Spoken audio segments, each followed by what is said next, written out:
it never came to that, but I think thankfully he was available and he's here. And the Samoa Joe is one of the greatest wrestlers in Ring of Honor history, the inaugural Hall of Fame class, and dominant TV champion, undefeated in this new iteration of Ring of Honor. And I thought it was a great match tonight, so I was just really happy he was here. And we're very fortunate to have Samoa Joe in ROH and AEW. He's also been a huge part of the AEW Collision launch, and he's been a great champion in AEW really for the past year plus. He's a great TNT champion, and I think he's just the king of television. So I was just really glad he was here. He's awesome both in the ring and backstage. Samoa Joe is really a leader, I think, backstage and certainly in the ring. Before we leave with the Wrestling Observer, do we have any preliminary buys for Honor Club for this show in regards to any type of estimate? I know the preliminary buys were before the show were good. I was really checking to make sure everybody came out. It was a very hard-hitting physical show. Thankfully, everyone was okay, and the champions and the challengers and everyone in all the great matches. So very awesome to have such a hard-hitting and memorable show where everybody got out okay. I'm not sure on the buys, but I think it did well. And for ROH, it's a different expectation than it is for AEW. And bear in mind, I think this will end up being one of the most successful shows in the history of ROH. But a large percentage of the most successful shows in ROH's 21-plus year history have been in the past year plus that I've been owning and running and presenting the company. And I think that's come from having a great roster with AEW and also great relationships in wrestling we've been able to tap into, including stuff that Ring of Honor's done well in the past, including like featuring top stars from New Japan Pro Wrestling, featuring some top women stars, but I think we took it to another level with one of the best main events in ROH and one of the best pay-per-views. And, certainly, like I said, top stars from New Japan, some top women wrestlers, and lucha stars. And we've got different affiliations in some ways, but I think overall, similar to AEW, this is a place for all great wrestlers. Very open-minded and optimistic about it. The other question I had, at least about the difficulty, you mentioned a little bit earlier about the difficulty of putting this card together. We had the Eddie Kingston situation, and then obviously the Mark Briscoe situation where his knee was just not in enough condition for him to wrestle Claudio on the show.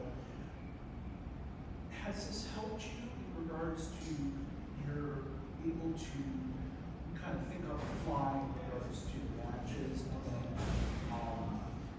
with everything that's gone on with this card, when you see these new, obviously things coming out of this in regards to, I actually did notice that Claudio and Orange kind of had a little bit of a stare down at the end. I see that's kind of where you're going. The next program for Claudio coming out of this. Well, certainly it was a big altercation at the end.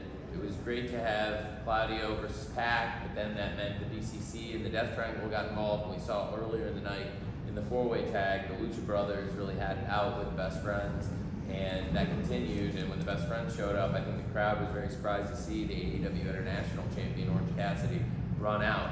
And there's some interesting things involving all these people on Dynamite. We've got the International Champion Orange Cassidy defending the title against AR Fox, who had a tremendous match that really got the crowd going on the 0 Hour versus Shane Taylor, who was a great former ROH World Television Champion. And AR Fox versus Orange Cassidy, I think, will be very, very good match and very exciting title defense on Wednesday. And it was really good to hear a little bit more on AR Fox's background from Darby. Great to see AR Fox have a great match tonight. I think that'll be tremendous.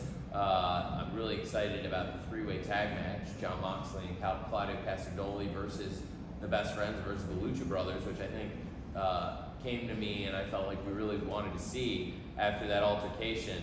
I had to put that one together for the fans on Wednesday as we're approaching 200 episodes of Dynamite. Great on episode 199, I think, to have a big match announced like that tonight with Jon Moxley and Claudio Castagnoli, two of the big stars ever in AEW, and two great members of the BCC versus two members of the Death Triangle, the Lucha Brothers, and the Best Friends. So certainly Orange getting involved, and then don't forget that on Wednesday, Pac will be wrestling a man who may have forgotten him, grabbing Pac vs. Gravity should be great too. And I thought Gravity, a real star-making performance on pay-per-view in the opener versus Commander. Gravity is the brother of former ROH World Champion Bandito, and he's had some excellent matches. I thought, in particular, on Honor Club, a great match with Ray Phoenix several weeks ago, and a great opener. Gravity versus Commander, a great history of Lucha Libre. Just had great World Tag Team Champions with the Lucha Brothers, and of course, I thought it was awesome to have a great Lucha opener with Gravity versus Commander, and I think Gravity versus Pac will be a great match. So it was great to get all those people involved in a story, and we saw some top stars from AEW involved in ROH, which we see from time to time. Would you have a follow-up? No, my follow-up was the Pac Gravity match. Yeah, that was it. I was going to say, you're booking a big grudge match there with Pac going against the guy that forgot. Yeah, that's it. That's exactly it. And I think a lot of people were calling for it when they saw Gravity versus Phoenix, who's in Pac's stable, but Gravity really stepped up tonight with a huge win over Commander. And Commander's been excellent in AEW and Ring of Honor too. He's picked up some big wins and been in some great matches against some of the top stars in both companies. Big fan of both guys, Commander and Gravity. It should be a great match, Gravity versus Pac. So a lot of exciting things happening involving some of the people you saw tonight in ROH on AEW Dynamite. And going to also have some exciting stuff involving people you saw tonight, tomorrow on AEW Collision on TNT, which I think is going to be an awesome, awesome show.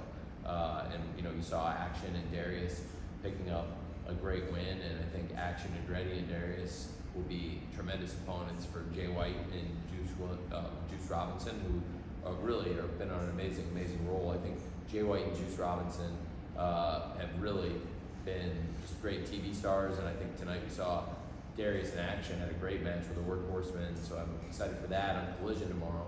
Should be a great Collision tomorrow. Hi Tony, with the Pop Break. So since Collision has started, you have been content with taping Ring of Honor before and after Collision. But before Collision started, you were taping it in Orlando in a TV studio. Are you looking to possibly go back to Orlando in the near future, or are you just set on recording before and after? I'm very open to utilizing a studio tapings, but I think there's a lot of benefits to having the ROH crew traveling with the Collision crew. You're seeing people get opportunities, like the really rising stars. Action Andretti is somebody that's very dangerous. We've seen Action Andretti beat Chris Jericho, one of the greatest wrestlers of all time, on Wednesday Night Dynamite. We've seen Darius pick up huge wins along the way with Top Flight, including the $300,000 Three Kings Casino Trios Royale, where they beat Jon Moxley and Claudio and Yuta, the BCC, and a lot of the top stars. And so Top Flight, they beat the Young Bucks on Dynamite. Definitely, when you have great stars like that on ROH, they can get involved on Collision, and it really helps everybody. But I think it's, for the most part, at Collision, I'm focused on that show, but I also have this great crew that I am very focused on ROH in terms of like week to week to week, long-term storytelling. And on this pay-per-view, you saw firsthand that like you can have long-term ideas that you think out really far in advance, but things can change them.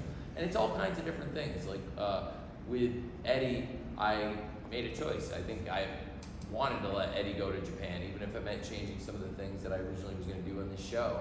And with Mark, it was an injury. There was no way to avoid it. With Willow and Athena, like we were saying, I wanted to announce Athena and Willow maybe a week sooner, but it was for the best to make sure Willow was okay when she got back, and it ended up being a great main event. And a lot of positive changes too, but definitely a lot of things came together late. So yeah, I think, as we look at it, I think I'd be open to going back there, but I definitely really like doing it at Collision. I think there's a lot of veteran stars, and when you have some top names that could appear in both, I think that's great. But Collision's been a huge success for us, and I think everything we've done about it has been really great so far. So I probably wouldn't change much, because I think the Saturdays have gone really, really well, and that part of that has been shooting the ROH shows and having a mix of veterans and young stars around Collision, which is also a great mix of veterans and young stars. Thanks. John Amplifying. Tony, you said before that there are different expectations for Ring of Honor versus AEW, and that was in reference to the pay-per-view buys. I understand that, but it got me thinking, now that we're a year into this year, based on the pay-per-view a year ago, what are your expectations for this brand? And saying this bluntly, but not in a negative sense necessarily, what is the point of Ring of Honor in the grand sphere of all this wrestling that's going on? Ring of Honor is a great wrestling promotion.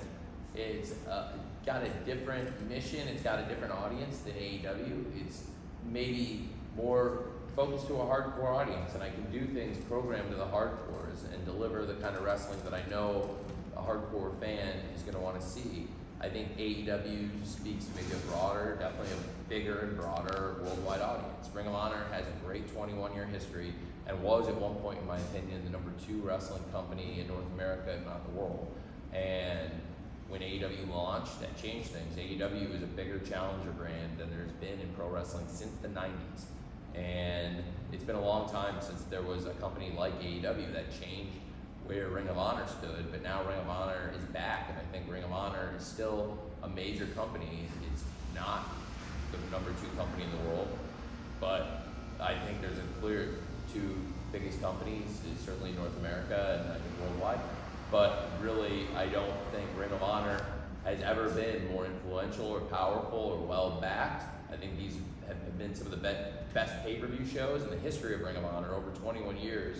And now, looking back, we've done 5 pay-per-views since I took over, and I really think they've been 5 of the best shows Ring of Honor's ever done on pay-per-view, and I stand by that. They've also been 5 of the biggest live attendance, and I haven't got the final numbers from tonight, but I think they'll be 5 of the biggest pay-per-view numbers, probably 5 of the 10 biggest live attendance and 5 of the 10 biggest pay-per-views of all time. So in 21-year history, I think to do that, just what we've done in a little over a year has been amazing.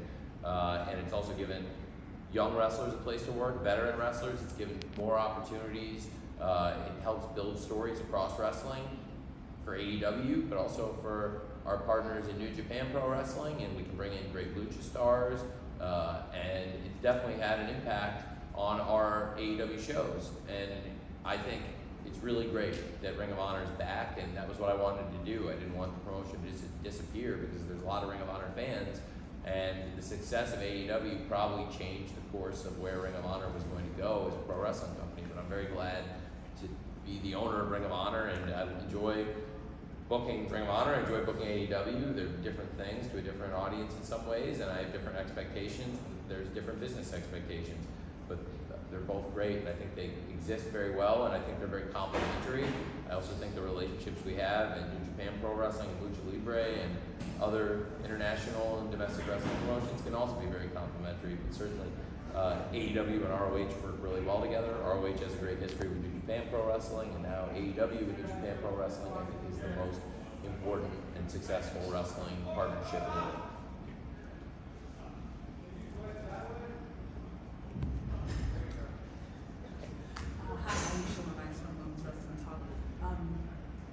You said a lot about the promotions that you'd like to work with, have worked with, I guess in the grand scheme of things, and maybe piggybacking off of John's question a little bit, how are you keeping Ring of Honor fresh? How do you keep it fresh on the creative, right? Like, again, there's right now we see still a lot of crossover from AEW, obviously. So what are your plans to keep it fresh? If you can give us anything specifically, if you can. Sure.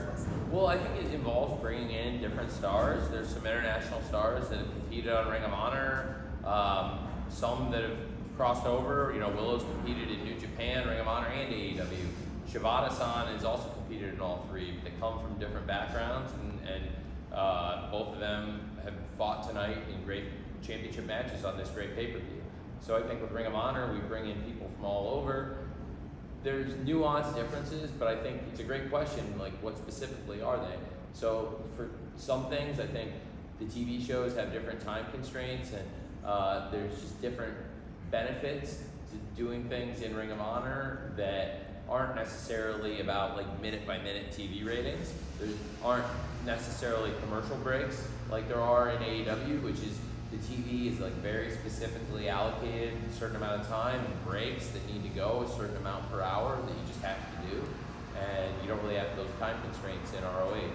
But I think there's also different expectations on the pay-per-view, and you can program the pay-per-views differently.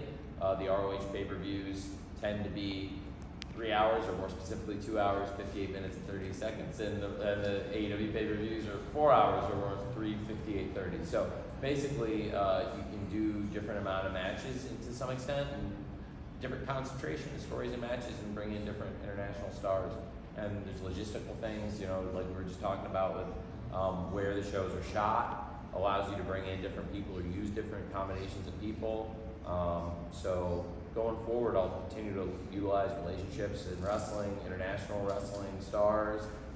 We've seen a little bit of that. It was great to see Utami come in, I think, and now we've got more opportunities to bring in more international wrestlers. And also, we've brought up some wrestlers through ROH. They've gotten opportunities, more so in ROH than in AEW, but I think in AEW now we've also got great stars who can continue wrestling in AEW, but also maybe cross over and make an appearance in ROH, like we've had with Willow here in ROH and also in New Japan, where she was a great, strong champion. Kota Ibushi was here for Blood and Guts earlier this week. Did you ever have any discussions about maybe including him in tonight's show or possibly Collision tomorrow while he's still here in the States? I thought it was such a perfect thing for Claudio versus Pac. They know each other very well, and two of the greatest wrestlers in the world. I think for Kota Ibushi, he just made his debut in AEW, and it'd be very quick to do that. And I think it was such a perfect match, and I think it made so much sense given what happened in Blood and Guts, Claudio versus Pac. It was very symmetrical that Pac was the one who walked out on Mox's team this week after Mox walked out on him in one of the first Dynamites, and you know, even against Hangman and Kenny, who were back together in this match. So a lot of things tied together in this great Blood and Guts. I thought it would be perfect given the tenor of the situation, maybe a miscommunication, that Claudio and Pac left it where I really wanted to see that as a one-on-one world championship match tonight on Death Before Dishonor. Really quick follow-up, but it's interesting that you went there because I wasn't immediately thinking the world title match. I was just curious, any match on the card, just utilizing him more while he's here in the States. I thought you meant not like specifically the world title match, just using him in a match. Well, I think like I saw a lot of people saying that would make a lot of sense. I think that would be a great match, you know, certainly with Claudio, and it was they were matched up in the Blood and Guts match. I think that would be a great match at some point, but for tonight, coming out of the Blood and Guts match, I felt like the natural match was Claudio versus Pac, given the way things left, and Claudio being the champion, and certainly he and Pac were very upset with each other at the end. Thanks. No, but certainly I'd love to have any show we can have Ibushi on. I'm very excited about. Congratulations on the fantastic show that we got to witness tonight. And like we mentioned before, we had the amazing women's main event. And like you mentioned, ROH is definitely targeted at a very sophisticated fan. So we've seen ROH do some daring things that some other promotions don't. We see women wrestle hardcore matches. So my question is there a future plan of maybe narrowing the gap when it comes to the number of women's matches on the card versus the number of men's matches?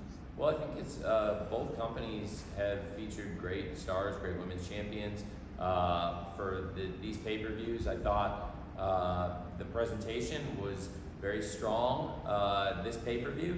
I think most of the Ring of Honor pay-per-views, Athena has now been involved in several great matches, but this was probably the best one yet, so it was very fitting. It was the main event. Mercedes Martinez had been a great champion too in ROH. We've had some great women's champions in AEW. I think it speaks to the quality of the ROH women's wrestling that the main event tonight was one of the best pay-per-view main events we've ever had, and the shows have all been great, and it stood there with one of the great matches. So, you know, hopefully we can continue. You know, I think it takes a great rivalry and a great match to build to that, and really, I thought Willow and Athena earned the spot with the great match they had first on the second episode we ever did of the ROH TV, and after that great match, it made me think, like, that is a main event. That is potentially a pay-per-view main event, and this feels like a great rivalry to me. And it made a lot of sense for Willow, who has had a really big past week, winning the Owen Hart Foundation Cup, and last Friday, a week ago tonight, she wrestled Athena, and another great match, and then Willow won the cup, and I thought it was fitting that we would then go right with all that momentum into this great trilogy, and both of them red hot, and Athena won the match, won the trilogy, but I thought both of them came out looking like great stars tonight and in all their matches and just in the past week. So really very, very excited about what that pay-per-view was, and I thought the pay-per-view, certainly you have to start talking about it with the main event, and that was one of the ones that we'll always remember. So I felt like they really earned the spot with the work they did on TV, which is a huge part of pay-per-view wrestling, and it's in AEW we've had a lot of great matches too, and I'm sure if somebody in rivalries reached that point where they're like the best match in the history of Dynamite, then it would be make sense for it to be a pay-per-view main event, because I thought we've done a lot of episodes of the ROH TV, and I think that one of the best matches, probably if not the best match on the TV show, was the first match in this trilogy, the Athena versus Willow match. Also a really great match on Rampage. Tonight was a great pay-per-view main event. So if something's one of the best matches in Dynamite history or Collision history, then I would consider it for, hey, that's a big pay-per-view match. But I think, that's and there's been stuff in that consideration before. So that's the thinking that goes into it.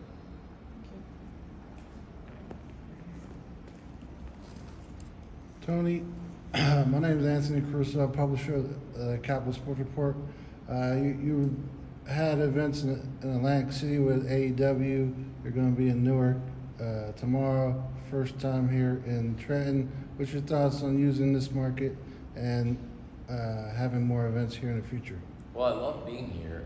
We've done a lot of great shows in New Jersey. It was great to have Ring of Honor in Trenton. It was a great crowd, and certainly I think we could come back here and do great numbers with ROH again or with AEW. And tomorrow we're doing Collision in Newark. It's supposed to be a great crowd. We've had a lot of great shows at the Prudential Center. It was very cool to be able to go to the Prudential Center this week. I was just in Minneapolis. I went from Boston for Blood and Guts and Red Eye to Minneapolis to be there as Josh Harris, the owner of the Prudential Center and the Devils and the 76ers and now the Washington Commanders. And great to be there in person with my dad as Josh got confirmed as the new owner, and of course he's the owner of the Prudential Center, so it'll be great to go to that venue tomorrow and hopefully have a great show again here in New Jersey. Like you said, we've had awesome shows in Atlantic City. We already referenced what an awesome match it was with Shibata versus Orange Cassidy, with Mike Tyson on commentary for what was called the All Atlantic City Dream match, and I thought it was an excellent, excellent match. So I love coming up here to New Jersey, and I think Trenton has been a great site, Newark, Atlantic City, a lot of great options, and we'll keep coming to New Jersey for a long time for wrestling. Great fans here. Thank you. Final few for Tony. Ralph Williams, the top break. Tony, you mentioned the word opportunity over and over again. Piggybacking on what John said earlier, we saw Daniel Garcia and Willow Nightingale tonight get that tap on the shoulder, getting that opportunity. We've seen you do so much for independent talent with AEW Dark, with AEW Elevation, now with ROH. First of all, thank you for that. We've seen the Lady Frost, maybe Trisha Dora tonight.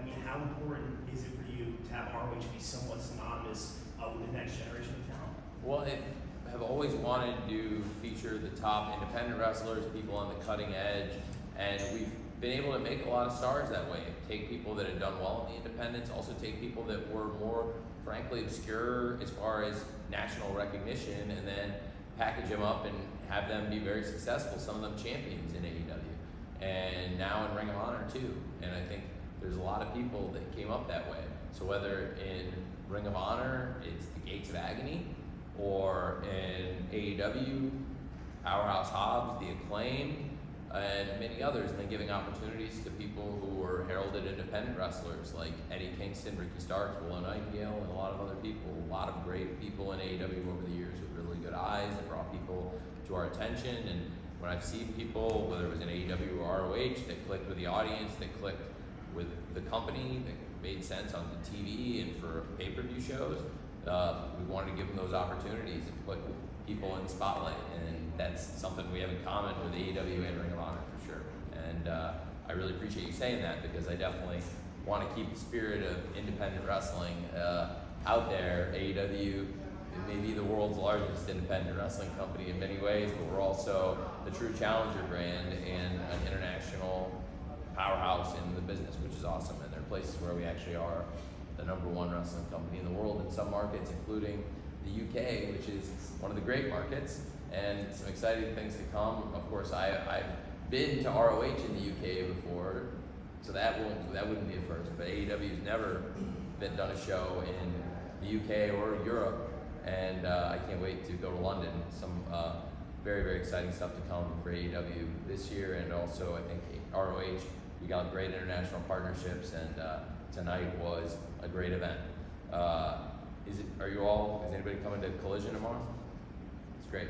Well, I think it's going to be a really great show for Collision. Also, I've really enjoyed it. It's been a new thing. I think the shows have been excellent. Last week was probably, I thought, the best show yet. Some of the best matches we've had on the show, and some of the best matches we've ever had in AEW recently on Collision, and it's been excellent. Dynamite really clicking, #1 show on television on Wednesday on cable, and one of the top, I think, 4 shows on all of TV on Wednesday night. So Dynamite doing really well, and Collision now off to a great start. You're going to want to catch it from the very beginning. Excited to follow up. We had great Owen Hart Cup wins for Willow and Ricky Starks. I think Willow's after tonight and the hard-fought match. She may not be available, but we'll definitely follow up and recap, and she'll be back. It's after a long match like that. To ask her to turn around and get in the ring might be a stretch, but she certainly will be involved in some kind of, we'll follow up and document her great win in the Owen Hart Cup final. And certainly Ricky Starks, I expect to start the show with his celebration, but I can promise you, I know for a fact, CM Punk will be there at Collision. He's looking for a fight. You're not going to want to miss it. Tune into the start. It'll be a great show, I promise, and we'll still be announcing stuff, and it'll be a great card, I promise, so you're not going to want to miss it. Tune in from the very beginning. Collision's setting a very high standard, and I thought this was one of the best Dynamites ever. This past week, I really enjoyed the Royal Rampage. I think many of you physically probably have not seen the Royal Rampage yet, I'm guessing, and when you see it, you're really going to enjoy it. You check it out before you come in for Collision tomorrow if you can, and Collision's going to be great. And tonight I thought was excellent. I'm very grateful to all the ROH wrestlers and all the staff that were here, and very grateful to the fans, and very grateful to the media. And I know all of us, I know I'm a wrestling fan working in wrestling, and I think a lot of you, even though you're professional media members, I think you're also many wrestling fans, and that's probably why most of you, I would imagine, got into this. And for me, as a wrestling fan, I really enjoyed this. It was not the easiest road to get here. It was a series of challenging decisions, whether it was changing everything out and telling Eddie, yeah, I want you to go to Japan, chase this, and I can't wait till you're back, and I think you'll be in even a stronger position when you come back, pun intended. And, then to lose Mark Briscoe to injury, which is just devastating, but knowing, I think, it's not as bad as it could have been. Hopefully Mark Briscoe will be back sooner rather than later, because he's on an amazing run this year, and he's one of the greatest stars ever in Ring of Honor. Mark and Jay Briscoe, Hall of Famers, and Mark Briscoe's on a roll right now, and Jay Briscoe is so important to the legacy of Ring of Honor, and always will be. And of course, like I said, we're changing things around a little bit to accommodate, to make sure that Willow was going to be available to continue wrestling this past week, that she recovered from that hard-hitting match with Julia for the New Japan Strong title at Independence Day. All these things, and many other things nobody even really knows about. I think was waiting for Mark Davis to get cleared from his knee injury. We haven't really talked at all about the new Ring of Honor World Tag Team Champions. I thought that 4-way match was excellent. Excellent match. And just 1 second. It meant a lot to have Shibata here. It means a lot what he said. I really take it to heart. The compliments he made, the nice stuff he said, but he means a lot to so many people in the locker room. And that was another match where I think we wanted to have that press conference, that moment with Garcia disrespecting him, and he pinned him, and that was also worth the wait. I thought a lot of stuff on the show to get to the build of it. I would have liked to announce stuff or pick everything out sooner, but circumstances didn't dictate it that way. And I thought it all came together to be a really, really great show. But I'm really grateful, as I was saying to all of you. I hope you enjoyed the show as fans, and hopefully the media members, we were able to answer all your questions and treat you very well. And whether it was that great main event, some of the great action just up and down the card, or like I said, main event was really special, and just Shibata was just a really special moment. So I just really appreciate you all being here. Tonight meant a lot, and like you said, I think it's a very sophisticated wrestling fan that would appreciate some of these wrestlers, some more independent wrestlers, not as well known nationally or even internationally. But the way it came out, it was a special night. It was a special thing to have that main event, the great card, and again, I really appreciate the way you all paid great respect to Shibata for him to come in here, not having English as his first language, and to get the kind of respect and to be able to have the kind of open communication and rapport that he had with you. I thought that was really, really